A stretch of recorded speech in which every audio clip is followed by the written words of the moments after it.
কিয়ামতের ময়দানে, হাসরের ময়দানে 50,000 বছর মানুষ হাসরের ময়দানে এক পায়ে ভর করে উলঙ্গ অবস্থায় দাঁড়িয়ে থাকবে। মাথার উপরে সূর্য থাকবে, নিচের জমিন তামা হয়ে যাবে। গুনার কারণে মানুষ, ঘামের কারণে মানুষ কারো হাঁটু পর্যন্ত, কারো গলা পর্যন্ত, কারো ঘাড় পর্যন্ত পানির ভিতরে, ঘামের ভিতরে হাবুডুবু খাবে। কেউ কথা বলার সাহস পাবে না। ওই দিন যেই মুসা কালিমুল্লাহ আল্লাহ এক কথা বললে 1000 কথার উত্তর দিয়েছে। আল্লাহ বলতো একটা, মুসা বলতো 10টা। ওই মুসা আলাইহিস সালাম থরথর করে ওই হাসরের ময়দানে কাঁপতে থাকবে। আল্লাহর সামনে সুপারিশ করার সাহস পাবে না। সকল নবীরা ইয়া নাফসি ইয়া নাফসি বলবে, সকল মানুষ ইয়া নাফসি ইয়া নাফসি বলবে। ওই দিন জাহান্নামকে 70,000 লোহার শিকল দিয়ে হাসরের ময়দানে উপস্থিত করা হবে। জাহান্নাম হুঙ্কার মারবে, গর্জন তর্জন মারবে, আর বলবে আল্লাহ আমার খাবার দাও, আমার খাবার দাও। আল্লাহর নবী আরশের নিচে সিজদায় পড়ে আল্লাহ রাব্বুল আলামিনকে বলবে, মালিক যেই বাজে জাহান্নাম হুঙ্কার মারতেছে, জানি না আমার গুনাহগার উম্মতকে খেয়ে ফেলে কিনা। আল্লাহর নবীর চোখের পানি, আল্লাহ রাব্বুল আলামিন জিব্রাইলকে বলবে, জিব্রাইল আমার হাবিবকে মাথা উঠাইতে বলো, আমার হাবিবকে বলো চোখের পানি মুছে ফেলতে। আল্লাহ রাব্বুল আলামিন জিব্রাইলকে বলে, জিব্রাইল যাও, জান্নাতের ভিতরে কিছু পানি আছে, ওই পানিগুলো আমার হাবিবের হাতে দিয়া দাও। আমার হাবিবকে বলো জাহান্নামের দিকে ছিটা দিতে। আল্লাহর নবী জাহান্নামের দিকে ছিটা দেওয়ার সাথে সাথে জাহান্নাম ঠান্ডা হয়ে যাবে, নীরব হয়ে যাবে, জাহান্নামের হুঙ্কার বন্ধ হয়ে যাবে। আল্লাহর নবী বলবে, মালিক আল্লাহ তুমি এমন কি পানি দিলা, আল্লাহ কি কুদরতি পানি দিলারে মালিক, যেই পানির কারণে জাহান্নাম নীরব হয়ে গেল, ঠান্ডা হয়ে গেল। আল্লাহ ডাক দিয়ে বলবে, হাবিব আমার এটা কোনো কুদরতি পানি না, এটা কোনো হাউজে কাউসারের পানি না, এটা আপনার গুনাহগার উম্মতগুলা দুনিয়াতে গুনাহ করে গভীর রজনীতে সিজদায় পড়ে পড়ে আমার দরবারে কান্নাকাটি করে যে চোখের পানি ফেলে দিয়েছে। আমি আল্লাহ ওই দিন ফেরেশতাকে বলেছি, ফেরেশতারা রে, ফেরেশতা আমার গুনাহগার বান্দার চোখের পানিগুলা জান্নাতে জমা করে রাখো। ওগো আমার হাবিব, আমার বন্ধু, আজকে জাহান্নামের এই অবস্থা দেখে আপনি যেইভাবে কান্নাকাটি করতেছেন, আমি আপনার ওই গুনাহগার উম্মতের চোখের পানিগুলা দিয়েছি। সুবহানাল্লাহ। তাহলে মুসলমানের চোখের পানির দাম আছে না নাই? মুসলমানের দাম আছে না নাই? জোরে বলেন, মুমিন আওয়াজে বলেন, আছে না নাই? মুসলমানের দাম আছে না নাই? আরে মুসলমানের দাম না শুধু মানুষ হওয়ার কারণে, মানুষের আল্লাহর কাছে একটা দাম আছে। কি হওয়ার কারণে? মানুষ হওয়ার কারণে একটা দাম আল্লাহর কাছে আছে।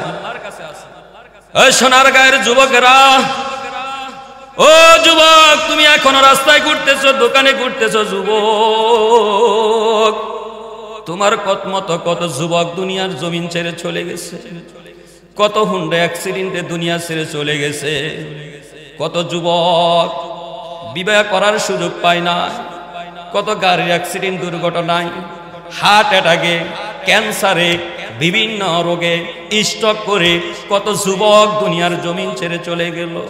এ যুবক, দুনিয়ায় থাকার জায়গা না থাকতে পারবা না, তুমি আমি কেউ থাকতে পারবো না। খারাপ মানুষও থাকতে পারে নাই, ভালো মানুষের ভালো মানুষ নবী মুহাম্মদুর রাসূলুল্লাহ, উনিও দুনিয়ার জমিনে থাকতে পারে নাই। আল্লাহ দুনিয়ায় থাকার জন্য পাঠাই না রে যুবক। ও যুবক, এই জান্নাতের বাগান কালকার পাইবা না যুবক।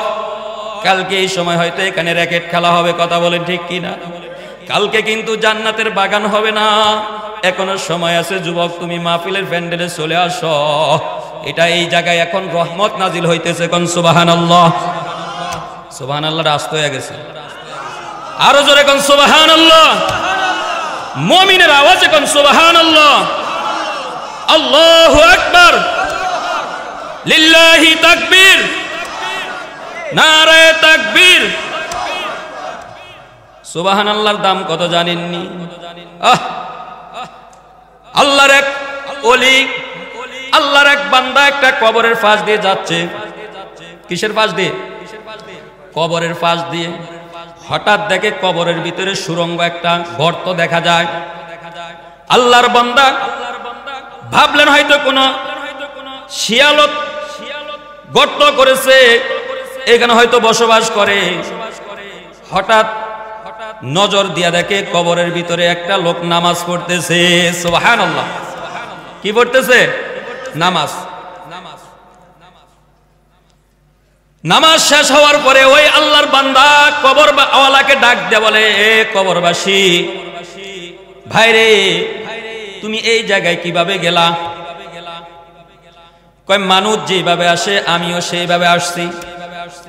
অর্থাৎ আমি মারা গেলাম, দুনিয়াতে আমাকে গোসল দেওয়া হয়েছে, কাফন পরা হয়েছে, আমাকেও কবর দেওয়া হয়েছে। আমি দুনিয়াতে আল্লাহর কাছে ফরিয়াদ করেছি, মালিক দুনিয়াতে নামাজ কাজা করি নাই, নামাজ ছেড়ে দিই নাই।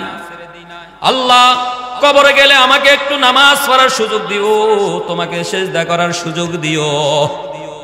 আমরা তো দুনিয়াতে নামাজ পড়তে চাই না। আল্লাহর বান্দারা দেখেন কবরে যাওয়ার পরও নামাজ। এবার আল্লাহ রাব্বুল আলামিন তাকে কবরে নামাজ পড়ার সুযোগ দিয়েছে। উপরওয়ালা আল্লাহর বান্দা ডাক দেয়া বলে কবরবাসীকে, ভাইরে তুমি এই জায়গায় কত বছর পর্যন্ত নামাজ পড়তেছ? কবরওয়ালা বলতেছে, ভাইরে আমি সুদীর্ঘ 400 বছর পর্যন্ত নামাজ পড়তেছি। কয় বছর? তো 400 বছর শুনে আপনারা সুবহানাল্লাহ বলছেন, যে ব্যক্তি সরাসরি শুনছে সে সুবহানাল্লাহ বলছে না? কবরওয়ালা ডাক দিয়ে বলে, ভাইরে থামো, হ্যাঁ ভাই থামো, আমার 400 বছরের ইবাদত নামাজের কথা শুনে তুমি সুবহানাল্লাহ বললা। ভাইরে তুমি 400 বছরের ইবাদত তোমাকে দিয়ে দিলাম, তুমি একবার সুবহানাল্লাহর সবটা আমাকে দিয়া দাও। ভাই বুঝলাম না, 400 বছর ইবাদত নামাজ, আর আমি একবার সুবহানাল্লাহ তোমাকে দিয়ে দিতাম, আমার সুবহানাল্লাহর দাম এত বেশি। কবরওয়ালা ডাক দিয়ে বলে, ভাইরে কবরে আসার পরে 400 বছর নামাজ করেছি, সিজদা করেছি, এর বিনিময়ে আল্লাহ তাআলা একটা নেকিও দেয় না। কিন্তু তুমি যে একবার সুবহানাল্লাহ বলছো, কারণ হায়াত শেষ হয়ে গেলে রুহু যখন চলে যায়, দুই চোখ বন্ধ হয়ে যায়, তখন কিন্তু আর নেকি করার সুযোগ থাকে না। নেকি করার কি থাকে না? সুযোগ থাকে না, ইবাদতের দরজা বন্ধ। ভাইরে তুমি যে একবার সুবহানাল্লাহ বলেছো, এই তোমার একবার সুবহানাল্লাহর নেকি এত বেশি, এত বেশি। তোমার একবার সুবহানাল্লাহর ওজন মিজানের পাল্লাই দিলে ভরপুর হয়ে যায়। সুবহানাল্লাহ। তাহলে সুবহানাল্লাহ দাম আছে না নাই? মাঝে মাঝে সুবহানাল্লাহ বলবেন। কি বলবেন? সুবহানাল্লাহ বলবেন আশ্চর্য ঘটনা শুনলে। আর সুবহানাল্লাহ বললে এর অর্থ হইল আল্লাহ পবিত্র। কে পবিত্র? তো আল্লাহ তো পবিত্র। আমি আপনি বারবার বললাম সুবহানাল্লাহ, আল্লাহ পবিত্র। আল্লাহ রাব্বুল আলামিন কাল কিয়ামতের ময়দানে ফেরেশতাদেরকে বলবে, ফেরেশতারা রে, আমার এই বান্দা দুনিয়াতে সাক্ষ্য দিয়েছে আমি আল্লাহ পবিত্র। কে পবিত্র? আল্লাহ পবিত্র। এই সুবহানাল্লাহর ফজিলত লিখতে গিয়ে কারি তৈয়ব সাহেব রাহমাতুল্লাহ আলাইহি একটা ঘটনা উল্লেখ করেছেন হযরত ইউসুফ আলাইহিস সালামের। হযরত ইউসুফ আলাইহিস সালাম যখন মিশরের জমিতে জুলেখায় যখন প্রেমের আসক্ত হয়ে গেছে, ইউসুফ আলাইহিস সালামের সঙ্গে ওই খারাপ চরিতার্থ করার জন্য, জিনা করার জন্য ইউসুফ আলাইহিস সালামকে একে একে 7 তলায় নিয়ে গেছে। ওইখান থেকে ইউসুফ আলাইহিস সালাম দৌড় দিয়েছে। দৌড় দেওয়ার পরে এক পর্যায়ে জুলেখার স্বামী আজিজের সামনে পড়ে গেছে নিচতলায় এসে। অনেক লম্বা আলোচনা। ওই দিন জুলেখা উল্টা অপবাদ দিয়েছে ইউসুফ নবীর উপরে। নাউজুবিল্লাহ। কার উপরে? অপবাদ দিয়েছে ইউসুফ নবীর উপরে। আরে মিয়া শুধু তাই না, ইউসুফ নবীর জন্য অপবাদ দেয় নাই, মুসা নবীর ভাই কারুন এক মহিলাকে 1000 টাকা দিয়ে ভাড়া করছে। কয় হাজার? 1000 টাকা দিয়ে মুসা আলাইহিস সালাম জনসম্মুখে ভাষণ দিতেছে, নসিহত করতেছে। ওই মহিলাকে ভাড়া করছে, তোমাকে 1000 টাকা দিব, তুমি যা বলবা যে মুসা আমার সঙ্গে জিনা করেছে, নাউজুবিল্লাহ। মুসা আলাইহিস সালামের সামনে মহিলা আসার পরে মুসা আলাইহিস সালামের মুজিজা দেখে মুসা আলাইহিস সালামের যখন মেজাজ গরম হতো, পশমগুলা তার কাটার মতো দাঁড়ায়া যাইতো। সুবহানাল্লাহ। তার কাটা চিনেননি? তার কাটার মতো দাঁড়িয়ে যাইতো, চুল পশমগুলা। মুসা আলাইহিস সালামের মুজিজা। নবী তো পয়গম্বর মুসা আলাইহিস সালামের সামনে আসার পরে মহিলা বলে, ওগো পয়গম্বর, কারুন আমাকে টাকা দিয়ে মিথ্যা অপবাদ দেওয়ার জন্য উপস্থিত করেছে। শুধু তাই নাই, আম্মা জান আয়েশা রাদিয়াল্লাহু তাআলা আনহা, নবীজির স্ত্রী, যাকে আল্লাহ তাআলা পছন্দ করেছেন নবীর জন্য, আবু বকর সিদ্দিকের কন্যা, তার নামে জিনার অপবাদ দিয়েছে। কিসের অপবাদ? আল্লাহর রাসূল তো মানুষ, স্ত্রীর নামে অপবাদ এক পর্যায়ে বাবার বাড়িতে পাঠাই দিয়েছে, আবু বকরের বাড়ি। উম্মে রুমান রাদিয়াল্লাহু তাআলা আনহা, তার আম্মাও কথা বলে না, বাবাও কথা বলে না। আল্লাহ রাব্বুল আলামিন দীর্ঘ 1 মাস পর্যন্ত বাবার বাড়ি আয়েশা রাদিয়াল্লাহু তাআলা আনহাকে পাঠাই দিয়েছে। আল্লাহ রাব্বুল আলামিন সূরা নূরের 10টা আয়াত নাজিল করে দিয়েছে আম্মা জান আয়েশার পবিত্রতার শানে। কোন সুবহানাল্লাহ। নবীজি বলে, নবী আপনি বিশ্বাস করলেন? আপনি এই কথা বিশ্বাস করলেন যে আয়েশা জিনা করেছে? তো তারা তো কোরআনের আয়াত তাদের শানে নাজিল হয়েছে, কিয়ামত পর্যন্ত তার আয়াত নাজিল হবে না। এমন হাজারো অপবাদ মানুষ দিবে। তো কোরআনে আল্লাহ তাআলা বলেছে, ইন্না কাইদা কুন্না আযীম, মহিলাদের চক্রান্ত সবচাইতে, শয়তানের চক্রান্ত চাইতে কঠিন। মহিলাদের চক্রান্ত, শয়তানের চক্রান্ত দুর্বল, মহিলাদেরটা কঠিন। দেখেন ইউসুফ আলাইহিস সালাম নির্দোষ, একজন পয়গম্বর। জুলেখা বলে, যারে লালন পালন করলাম সে আজকে আমার উপরে আক্রমণ করতে চাইছে, চরিত্র নষ্ট করতে চাইছে। ইউসুফ আলাইহিস সালাম বলে, আল্লাহ বলে, ইউসুফ তুমি চুপ থাইকো না, চুপ থাকলে তো মানে তুমি অপরাধী, তুমি প্রতিবাদ করো। ইউসুফ বলে, না আমি এই কাজ করি নাই, উনি দোষী। সাক্ষী কে? ইউসুফ আলাইহিস সালাম একবারে যখন মিশরের খাদ্যমন্ত্রী হয়েছে, কি হয়েছে? খাদ্যমন্ত্রী হয়েছে, রেশন কার্ড করে দিয়েছে যে মাসে 1 কার্ড দিয়ে একবার খাদ্য নিবা। কেউ যদি 2 বার আসে তাহলে সে আইনের লঙ্ঘন করেছে, অপরাধ, কাকে জেলখানায় ঢুকানো হবে। কিন্তু এক যুবক 2য়বার কার্ড নিয়ে খাদ্যের জন্য আসার পরে তাকে গ্রেফতার করা হলো, ইউসুফ নবীর সামনে নিয়ে পেশ করা হলো। যুবক বলে, হে পয়গম্বর, আমি 2 বার নেওয়ার অধিকার রাখি। আল্লাহু আকবার। কয় করলা অপরাধ, 2 নম্বরে কাজ করলা, একবার খাদ্য নিলা, আবার আসলা, আবার বলো অধিকার রাখো। কিসের অধিকার রাখো বলো?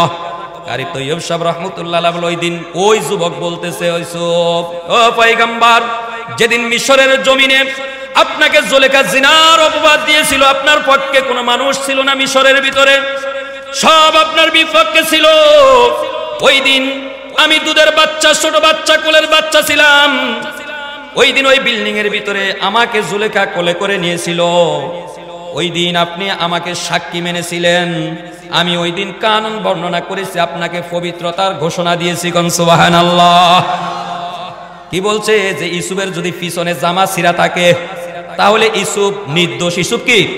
কারণ কেউ যদি দৌড়াইতে চায় তাহলে পিছন থেকে আক্রমণ করে তাকে ধরার জন্য। আর ইউসুফের যদি সামনে জামা কামিজ যদি ফাড়া থাকে, ছিঁড়া থাকে, তাহলে ইউসুফ দোষী। ইউসুফ আক্রমণ করেছিল, জুলেখা ঠেকাইছে। ডাইরেক্ট বলে না উনি দোষী, উনি নির্দোষ। কি কানুন বর্ণনা করে দেখেন, হিকমত। এবার ওই দিন পরীক্ষা করে দেখলো ইউসুফ আলাইহিস সালামের জামার পিছনে ফাড়া, ইউসুফকে নির্দোষ প্রমাণ করলেন। ওই যুবক বলে, ওগো পয়গম্বর, ওই দিন আপনার পবিত্রতার সাক্ষ্য আমি ওই বাচ্চা দিয়েছিলাম, সেই যুবক আমি। একবার মিশরের নাগরিক হিসাবে আমি খাদ্য নেওয়ার অধিকার রাখি, 2য়বার আমি আপনার ওই পবিত্রতার সাক্ষ্য দেওয়ার কারণে ওই সাক্ষী দাতা হিসাবে খাদ্যের জন্য এসেছি। সুবহানাল্লাহ। কারি তৈয়ব সাহেব রাহমাতুল্লাহ আলাইহি বলেন, ওই দিন ইউসুফ আলাইহিস সালাম খাদ্যমন্ত্রী, খাদ্য বন্টনকারী যারা ছিলেন তাদেরকে বলেছিলেন, এ আমার পবিত্রতার সাক্ষ্য দিয়েছে, 1 বার আর 2 বার নয়, যতবার সে খাদ্যের জন্য আসবে ততবার তাকে খাদ্য দিয়া বিদায় দিবা। কারি তৈয়ব সাহেব রাহমাতুল্লাহ আলাইহি বলেন, দুনিয়ার একজন মানুষকে পবিত্রতার সাক্ষ্য দেওয়ার কারণে যদি বারবার খাদ্যের অনুমতি পায়, আল্লাহ রাব্বুল আলামিন কাল কিয়ামতের ময়দানে, হাসরের ময়দানে আল্লাহ বলবে, ফেরেশতা আমার বান্দা দুনিয়াতে আমাকে পবিত্রতা বলে ঘোষণা দিয়েছে, সুবহানাল্লাহ, বারবার সুবহানাল্লাহ বলেছে, আজকে আমি আল্লাহ ঘোষণা দিলাম ফেরেশতা আমার এই বান্দা এক জান্নাত আর দুই জান্নাত নাই, যত জান্নাত চাই। আল্লাহ, তাহলে সুবহানাল্লাহ দাম আছে, মৃত্যুর পরে বুঝে আসবে। এখনো যারা রাস্তা আছেন প্যান্ডেলে চলে আসেন, চতুর্পাশে রহমতের ফেরেশতা আছে। কি আছে? আমি কিন্তু এখনো যে হাদিস পড়ছি, কোরআন আয়াত পড়ছি, ওইখানে যাই নাই। এখন আপনাদেরকে ভাও করতেছি। কি করতেছি? ভাও করতেছি। ওয়াজ করতে হলে ভাও লাগে আগে।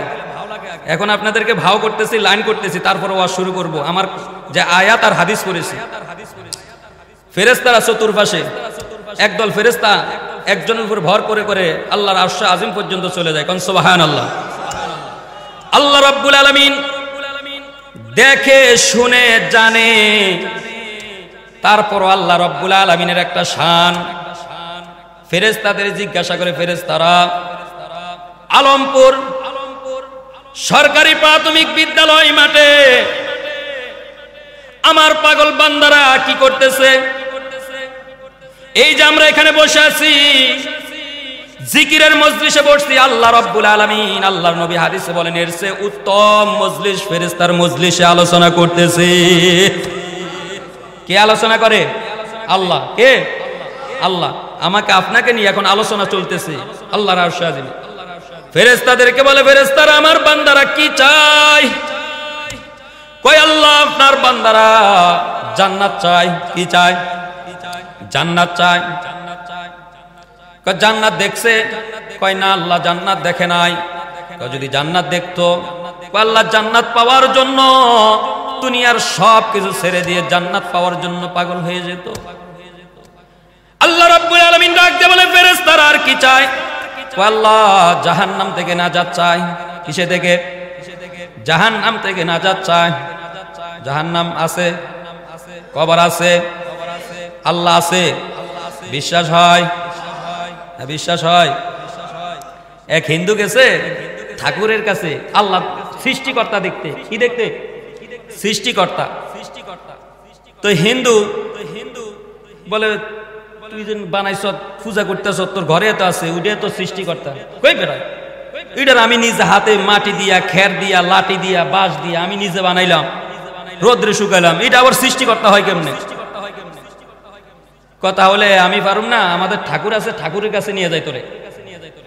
তো ঠাকুরের কাছে নিসারে কয় সৃষ্টিকর্তা দেখবে। ওই ঠাকুরও কইতেছে যে তোর ঘরে না আছে? কয় এটা তো আমি নিজে বানাইছি, এটা কি সৃষ্টিকর্তা? আমার যে বানাইছে এই সৃষ্টিকর্তা দেখুন। আমি তো ছোট ঠাকুর, বড় ঠাকুরের কাছে লয়ে যাই। তো যেটা বড় এটা শয়তানও বড়। ওটা কি? শয়তানও বড়। এ কয় যা তো বুঝাইতেছে, কাজ হয় না। কয় তুই তো সৃষ্টিকর্তা দেখতে পারবি না। কয় মুসা আল্লাহরে দেখতে চাইছে, পাহাড়ে বেহুশ হয়ে গেছে, পাহাড় জ্বলে গেছে, তুই আর বেহুশ হয়ে যাবি, জ্বলে যাবি। কয় আমি জ্বলি আর ফুরি, আমি সৃষ্টিকর্তা দেখুন। তো এক পর্যায়ে কয় সৃষ্টিকর্তা দেখতে, রাত্রে আইতেইব। কোন সময়? রাত্রে। আল্লাহ তাআলা হেদায়েত দিতেছে। কি দিতেছে? হেদায়েতের রাস্তা তার খুলে দিতেছে আল্লাহ রাব্বুল আলামিন। একটা মানুষকে কিভাবে আল্লাহ হেদায়েত দেয় দেখেন। ঠাকুর রাত্রির বেলায় তার দুইটা লোক ফিট করেছে ফুসকুনি নদীর দুই পারে। কাঠটা আছে না, কাঠটা কচ্ছপ, কাঠটা তো আস্তে আস্তে চলে। বাতি একটা আলো দিয়া দিছে, লাইট বাতি দিয়া দিছে ফিটের উপরে। দুই পাশ থেকে দুইজনে রশি ধরে টানে অথবা লাঠি দিয়ে আঘাত করে, তো ওই দিকে যা, আবার ওই দিকে তো আঘাত করলে আবার এই দিকে আসে। তো বড় ঠাকুর ওই হিন্দুরে বলতেছে, ওই যে খোদা দেখ, একবার ওই দিকে যা, একবার ওই দিকে, ওই যে আলো জ্বলে। কি জ্বলে? আলো জ্বলে। অন হিন্দু কইতাছে যা আমি দূর থেকে সৃষ্টিকর্তা দেখে আমার সাত বিজন, আমি কাছে যাই দেখো। কয় না কাছে যাওয়া যাইব না। কয় না আমি কাছে যাবো। কাছে যায় দেখে কাঠটা কচ্ছপ। ওরে বাটফা, ওরে সিটার, এই সৃষ্টিকর্তা তোরা সব বাটপার, আমি মুসলমানের কাছে যাবো। কোন আল্লাহু আকবার। মুসলমানের কাছে গেল, যাওয়ার পরে বলে আমি আল্লাহকে দেখবো, সৃষ্টিকর্তা দেখবো। তখন আশরাফ আলী থানভী রহমতুল্লাহ আলাইহি জীবিত আছে। হাকিমুল উম্মাত মুজাদ্দাদে মিল্লাত আশরাফ আলী থানভী রহমতুল্লাহ আলাইহি যে শত শত কিতাব লিখেছে, কোন আল্লাহু আকবার। কওমি মাদ্রাসায় নামে নামে দমে দমে তার নাম উচ্চারিত হয়। আশরাফ আলী থানভী রহমতুল্লাহ আলাইহি এক লোক বলতেছে, তোমাকে তো খোদা কিভাবে দেখাইবো, সৃষ্টিকর্তা কিভাবে দেখাইবো? তবে আমাদের একজন বড় আলেম আছে, তোমরা যে ঠাকুর বলো, আমাদের এমন বড় আলেম আছে, বড় বুজুর্গ আছে, তার নাম আশরাফ আলী, তোমাকে তার দরবারে নিয়ে যায়। আশরাফ আলীর দরবারে নিয়ে গেল। যাওয়ার পরে আশরাফ আলী থানভী রহমতুল্লাহ আলাইহি ওই হিন্দু লোককে বলে, তুমি অনেক দূরেতে আসছো, একটু অপেক্ষা করে, একটু হাত মুখ দাও, তুমি একটু ফ্রেশ হও। কয় না, আমি সৃষ্টিকর্তা দেখবো। কয় তুমি আগে একটু রিল্যাক্স হও, একটু ঠান্ডা হও, একটু রেস্টে থাকো, তাহলে তুমি সৃষ্টিকর্তা দেখতে পারবা, এত তাড়াহুড়া করো না। তাকে খাবার দিল, উজুর পানি দিল, মেহমানদারি করাইতেছে। উনি বারবার কয়, তুমি খাওয়ার যা করাও, আমি আশরাফ আলীর সাথে দেখা করতে আসছি। কি বলতেছে? আমি আশরাফ আলীর সঙ্গে দেখা করব। একবার যায়, তাকে মেহমানদারি করার পরে বলে, যে তোমাকে মেহমানদারি করাইতেছে সেই আশরাফ আলী। আল্লাহু আকবার। এবার বলে, তুমি কি করতে আসছো, কি বলবা বলো? আমি কি বলতে আসছি ওই কথা বলা যাবে না, আগে আমাকে কালেমা পড়াইয়া মুসলমান বানায়া দেন। লা ইলাহা ইল্লাল্লাহু মুহাম্মাদুর রাসূলুল্লাহ সাল্লাল্লাহু আলাইহি সাল্লাম। কালেমা পড়ে মুসলমান হইলেন। ওনার দরবার ছাড়া যায় না, একে একে বছরের বছর যায়। আশরাফ আলী থানভী, তুমি কি বলতে আসছো? আশরাফ আলী বলে না যে সৃষ্টিকর্তা দেখবে, আগে তার সাথে দেখা করতে গেছে। কি বলতে আসছো বলো? যেই কথা বলতে আসছি ওই কথা বলা যাবে না। কয় না, বলো। আমি তো এখনো মানুষ হইতে পারি নাই। কি বলতেছে? আমি মানুষ হতে পারি নাই, আমি তো এখনো অমানুষ আছি। মানুষ না হলে তো আল্লাহকে দেখা যাবে না। আমি আসছিলাম আল্লাহ দেখার জন্য, আমি সব বুঝে ফেলেছি। আশরাফ আলী থানভী রহমতুল্লাহ আলাইহি বলে, দুনিয়াতে দেখতে পারবা না, আখিরাতে। কোথায়? তাহলে আল্লাহ আছে না নাই? কি বলেন, আছে না নাই? আচ্ছা মানুষ বলো দেখি, রাত্রি কেন কালো, চাঁদ সূরজ কোথা থেকে পেলো এত আলো? কথা বলেন ঠিক কিনা? পশু পাখি কয় না কথা, মানুষ কেন কয়? বলো বলো বলো মানুষ এসব কেমন করে হয়? দুধ কেন এত সাদা, মরিচ কেন ঝাল, আমগুলো শক পাকলে আবার কেমনে হয় তা লাল? কথা বলেন ঠিক কিনা? ডিমগুলো সব একই রঙের, পার্থক্য নাই মোটে, সাদা কালো বাচ্চাগুলা কেমন করে ফুটে? কথা বলেন ঠিক কিনা? ডিম এক সাইজ না, সব একই আইটেমের, কিন্তু বাচ্চা ফুটার পরে সাদা কালো বাচ্চা ফুটে না, ফুটে না। ডিমগুলো সব একই রঙের, পার্থক্য নাই মোটে, সাদা কালো বাচ্চাগুলো কেমন করে ফুটে? আমরা সবাই বাস করি ভাই এই দুনিয়ার রঙে, হাতের লেখা আর চেহারা কারো মিলে না কারো সঙ্গে। কথা বলেন ঠিক কিনা? আর মিলে না গলার কণ্ঠ, বিদ্যাঙ্গুলের টিপ, আল্লাহ তাআলা একজন আছে, প্রমাণ হলো ঠিক। কথা বলেন ঠিক কিনা? পৃথিবীর কোন মানুষের কণ্ঠের সাথে কণ্ঠস্বর মিলে না, আঙ্গুলের ছাপ পৃথিবীর কারো সাথে মিলে না। বিভিন্ন জায়গায় ফিঙ্গার রিলের ধরা খায়া যায়। কথা বলেন ঠিক কিনা? কত মানুষ বিদেশ থেকে আপনার ধরা খায়া, যখন সরকার ফিঙ্গার রাইকা ফাটাইয়া দেয়, আবার আপনি বিশা নিয়ে যদি যান, ফিঙ্গারে ধরা খায়া যায়। কথা বলেন ঠিক কিনা? যে কথা বলতেছিলাম, আল্লাহ রাব্বুল আলামিন বলে, ও ফেরেশতারা জাহান্নাম দেখছে নাকি? কয় না, আল্লাহ জাহান্নাম দেখে নাই। কয় যদি জাহান্নাম দেখতো, কয় আল্লাহ দুনিয়ার সব ভুলে যাইতো জাহান্নাম থেকে বাঁচার জন্য। কিসে থেকে? জাহান্নাম থেকে বাঁচার জন্য, কবরের আযাব থেকে বাঁচার জন্য। আল্লাহ বলেন, আর কি চাই? আল্লাহ আপনাকে চাই। কাকে চাই আমরা? এখানে আসছি কার জন্য আসছি? জোরে বলেন, কার জন্য আসছি? আমাদের মালিক কে? আরো জোরে বলেন, আমাদের মালিক কে? আমাদের হায়াতের মালিক কে? আমাদের মওতের মালিক কে? আমাদের রিজিকের মালিক কে? এই সব কিছুর মালিক কে? জোরে বলেন আল্লাহ। আল্লাহ রাব্বুল আলামিন ফেরেশতাদেরকে বলে, রে ফেরেশতারা তোরা সাক্ষী থাক। ফেরেশতা আমার আল্লাহর বান্দা জাহান্নাম দেখলো না, জাহান্নাম থেকে বাঁচতে চায়, আমি আল্লাহ জাহান্নাম থেকে নামটা কাইটা দিয়া জান্নাত দেখে নাই, জান্নাত পাইতে চাই, আমি আল্লাহ জান্নাতের লিস্টে নামটা উঠায়া আমি আল্লাহ আমার বান্দার হয়ে গেলাম। কোন সুবহানাল্লাহ।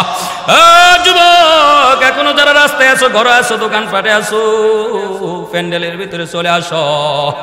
রাস্তায় ঘাটে থাইকা কিন্তু এই সব পাইবা না, এই রহমত পাইবা না, এখনো সময় আছে, প্যান্ডেলের ভিতরে চলে আসো।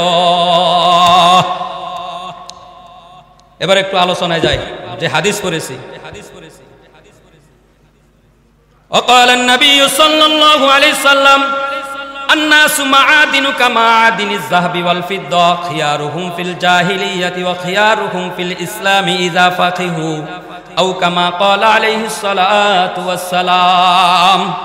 হযরত আবু হুরায়রা রাদিয়াল্লাহু তাআলা আনহু থেকে হাদিস বর্ণিত। আবু হুরায়রা রাদিয়াল্লাহু তাআলা আনহু বলেন, আল্লাহ রাসূল উপমা দিয়েছেন যে মানুষ সৃষ্টিগতভাবেই দামি, মানুষ সৃষ্টিগতভাবেই দামি। ওই মানুষটা যদি জাহিল হয়, কাফের অবস্থায় হয়, ওই মানুষটারও একটা দাম আছে। কোন সুবহানাল্লাহ। মানুষ যদি জাহেল কাফের অবস্থায়ও থাকে, ওই মানুষ হওয়ার কারণে, ইনসান হওয়ার কারণে আল্লাহ রাব্বুল আলামিনের কাছে ইনসানের একটা দাম আছে। এই জন্য আল্লাহ রাব্বুল আলামিন প্রত্যেকটা মানুষের নামে নামে জান্নাত বানাইছে। বুশের নামও জান্নাত আছে, মোদির নামও জান্নাত আছে, সবার নামে আল্লাহ জান্নাত বানাইছে। মানুষ হওয়ার কারণে, কি হওয়ার কারণে? মানুষ হওয়ার কারণে। কিন্তু যে দিন হানি, দিন গ্রহণ না করার কারণে, ঈমান না আনার কারণে, ইসলাম ধর্ম গ্রহণ না করার কারণে, মুসলমান না হওয়ার কারণে তার জান্নাত থেকে সে বঞ্চিত হয়ে যাবে। এই মাত্র যদি এখনো যদি কোনো হিন্দু, কোনো কাফের, এখনো যদি আমেরিকার প্রেসিডেন্ট ট্রাম্প যদি এই মুহূর্তে কালেমা পড়ে মুসলমান হয়, তার নামে জান্নাত আল্লাহ দিয়া দিবে। মোদির নামের জান্নাত যদি কালেমা পড়ে মুসলমান হয়, তার নামের জান্নাত তাকে দিয়া দিবে। কিন্তু ঈমান না আনার কারণে তাদের জান্নাত থেকে বঞ্চিত। কিন্তু সবার নামে আল্লাহ জান্নাত বানাইছে, কি হওয়ার কারণে? মানুষ হওয়ার কারণে। কি হওয়ার কারণে? মানুষ হওয়ার কারণে। এই জন্য আল্লাহ রাসূল এক আযাব উপমা দিয়েছেন, আন্নাসু মাআদিনু কামাআদিনিজ যাহাবি ওয়াল ফিদ্দা খিয়ারুহুম ফিল জাহিলিয়াতি ওয়া খিয়ারুহুম ফিল ইসলামি ইযা ফাকিহু। আল্লাহ রাসূল বলেন, মানুষ সৃষ্টিগতভাবে দামি। মানুষকে আল্লাহর রাসূল খনিজ সম্পদের সাথে তুলনা করেছেন। সৃষ্টিগতভাবে স্বর্ণের খনি দামি, কথা বলেন ঠিক কিনা? রূপার খনি সৃষ্টিগতভাবে দামি, তেল গ্যাসের খনি সৃষ্টিগতভাবে দামি, হীরার খনি সৃষ্টিগতভাবে দামি, কথা বলেন ঠিক কিনা? কিন্তু ওইটা যখন মাটি থেকে উত্তোলন করা হয়, পরিষ্কার পরিচ্ছন্ন হয়, তখন আরো দামি হয়ে যায়। কি হয়ে যায়? স্বর্ণ যখন মাটির ভিতরে থাকা অবস্থায় তার দাম আছে, কথা বলেন ঠিক কিনা? মানুষ কাফের অবস্থায়ও, জাহেল অবস্থায়ও আল্লাহর কাছে একটা দাম আছে। ওই মানুষটা যখন ঈমান আনে, কালেমা গ্রহণ করে, ওই মানুষটা আল্লাহর কাছে আরো দাম বেড়ে যায়। স্বর্ণ রূপা যেমন যত পরিষ্কার হয়, ময়লা যুক্ত হয়, পরিষ্কার পরিচ্ছন্ন হয়, 22 ক্যারেটের দাম বেশি, 24 ক্যারেটের দাম আরো বেশি, 21 ক্যারেটের দাম কমে গেছে, 18 ক্যারেট একটু খাদ ঢুকে গেছে, ময়লা ঢুকে গেছে, দাম কমে গেছে, কথা বলেন ঠিক কিনা? স্বর্ণ যত পরিষ্কার পরিচ্ছন্ন হয় তত দামি। ওটা যখন আবার ডিজাইন হয়, ডিজাইন স্বর্ণকারে যখন ডিজাইন করে, তখন ওটা আরো দাম বেড়ে যায়। ওটা তখন আর মাটিতে থাকে না, ওটা সুন্দরী রূপসী রূপসী অনেক সুন্দরী নারীদের গলায় উঠে, কপালে উঠে, কথা বলেন ঠিক কিনা? কানে উঠে, গলার ভিতরে উঠে। আল্লাহ রাব্বুল আলামিন বলেন, মানুষ যদি মানুষ হয়, মানুষ যদি মানুষের মতো মানুষ হয়ে যায়, ওই মানুষটাকে আল্লাহ জমিনে রাখে না, ওই মানুষটাকে আল্লাহ আসমানে উঠায় নেয়। কোন সুবহানাল্লাহ। এই জন্য আল্লাহ রাসূল মেরাজে গেছে। আজকে কিন্তু 27 তারিখ, চাঁদের কয় তারিখ? 26 তারিখ, দিবাগত রাত 27 তারিখে চাঁদ উঠেছে। আল্লাহ রাসূল মেরাজ যাওয়ার পরে আর শাজিমে হযরত বিলালের আওয়াজ শুনে, বিলাল রাদিয়াল্লাহু তাআলা পায়ের আওয়াজ শুনতেছে। আল্লাহ রাসূল মেরাজ থেকে আসার পরে বলে, ইয়া হে বেলাল, তুমি কি আমল করো বেলাল? তোমাকে জমিনে না আরশে আজিমে তোমার পায়ের আওয়াজ শুনলাম। ঘটনা কি? আল্লাহু আকবার। বেলাল রাদিয়াল্লাহু তাআলা আনহু বলে, ইয়া রাসূলুল্লাহ, ইয়া হাবিবাল্লাহ, আমার বেশি কোনো আমল নাই, আমার ওযু ছুটে গেলে ওযু করি, 2 রাকাত তাহিয়াতুল উযুর নামাজ আদায় করি। আল্লাহু আকবার। তাহলে মানুষ যত গুনাহমুক্ত হবে, যত পরিষ্কার হবে, যখন মাথায় টুপি উঠে ওই মানুষটার দাম বেড়ে যায়, যখন মুখে দাড়ি উঠে যায় ওই মানুষটার আরো দাম বেড়ে যায়, গায়ে লম্বা জুব্বা উঠেছে, লম্বা পাঞ্জাবি উঠেছে, আরো দাম বেড়ে যায়। ওই মানুষটা যখন ঈদের নামাজ পড়ে আরো দাম বেড়ে যায়। একজনে মনে করেন শুধু ঈদের নামাজ পড়ে আর পড়ে না, কি পড়ে? আর একজন মনে করেন জুমার নামাজও পড়ে, ঈদের নামাজও পড়ে। দুইজন কি সমান? যে জুমার নামাজ আদায় করছে তার একটু স্টিকার বেশি উঠছে, তার দাম একটু বেড়ে গেছে। যে ব্যক্তি আবার জুমার নামাজও পড়ে, পাঞ্জাকানা দৈনিক 5 ওয়াক্ত নামাজ পড়ে, তার দাম আর তার দাম সমান। পাঞ্জাকানার নামাজ যে পড়ে তার দাম আরো বেড়ে গেছে। যে ব্যক্তি আওয়াবিন, তাহাজ্জুদ, ইশরাক, শাস্ত্রের নামাজ, কোরআন তেলাওয়াত, জিকির আজকার বাড়ায় দিছে, ওই ব্যক্তির দাম আরো বেড়ে গেছে। কথা বলেন ঠিক কিনা? সৈন্য যত পরিষ্কার পরিচ্ছন্ন হয়, যেমন দাম বেড়ে যায়। মানুষ যখন গুনাহমুক্ত হয়ে যায়, পরিষ্কার হয়ে যায়, ওই মানুষটা তখন দাম বেড়ে যায়। কি বেড়ে যায়? দাম বেড়ে যায়। যেমন মনে করেন গুলিস্তান ফুটপাতে পোশাক বিক্রি করে না? এই যে শীতের দিনে দেখবেন কয় 200 টাকা, 150 টাকা, 300 টাকা, বাচ্চা 300 টাকা বলে কিনা? ওটারও দেখবেন 2 প্যাকেট, ওটারও দেখবেন নিচে 2 প্যাকেট, উপরে 1 প্যাকেট। ওটারও দেখবেন এরকম ডিজাইন, ওটার দাম 300 টাকা। ঠিক আমার গায়ের এই কুটির মতো মনে করেন আরেকটা মনে করেন বসুন্ধরা, যমুনা ফিউচার পার্ক দামি মার্কেটে ঢুকে গেছে, আয়রন করে ইস্তারি করে গ্লাসের ভিতরে রাখছে। যারা ওইখানে বিক্রি করে তারা দামি দামি প্যান্ট শার্ট পরে, শু পরে, টাই লাগায়া, সেন্ট ব্যবহার করে।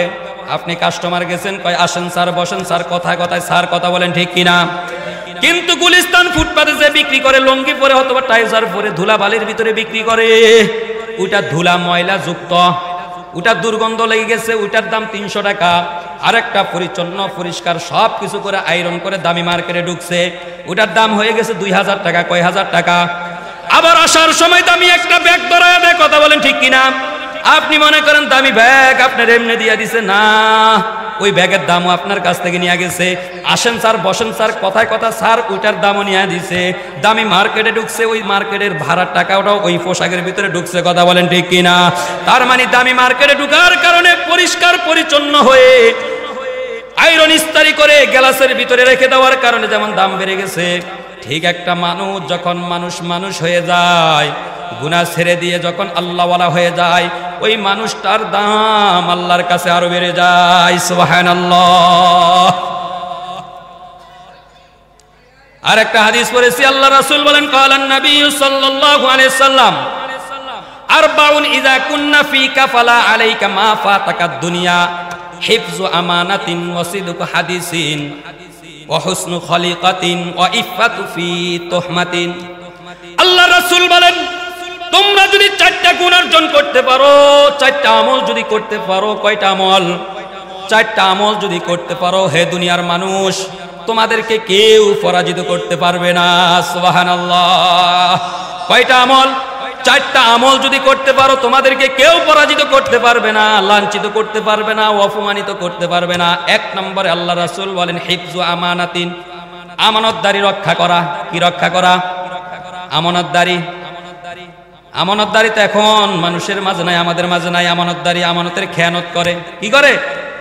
খেয়ানত করে। আগের যুগের মানুষগুলো এত ভালো ছিল, আল্লাহ রাসূলের যুগের মানুষগুলো, আল্লাহ রাসূল দুনিয়ায় আসার আগে মানুষগুলো ছিল আইএমএ জাহিলিয়াতের যুগ বলে, আল্লাহ রাসূল দুনিয়া আসার পরে বলে সোনার মানুষ। সুবহানাল্লাহ।